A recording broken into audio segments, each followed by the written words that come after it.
Tinuruan ko yung mga anak kong pumatol o lumaban sa mga batang salbahe. Maraming mga magulang na kine-question yung pamamaraan ko ng pagturo sa mga anak ko na saktan din yung mga nananakit sa kanila.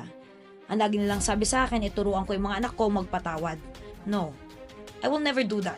Hindi ko hahayaan yung mga bata na salbahe, salbahihin din yung mga anak ko. Kapag sinaktan ng anak mo ang anak ko, sisiguraduhin ko na 5 beses ang sakit na ibabalik ng anak ko sa anak mo. Bakit? Hindi ko tuturuan yung mga anak ko na hahayaan lang nila na saktan sila ng ibang bata.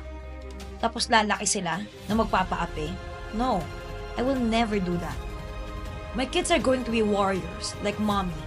Hindi nagpapaapi, hindi papayag na hindi sila makakagante pagkatapos sila gawa ng masama. Tinuturuan ko rin yung mga anak ko ng self-defense. Bakit?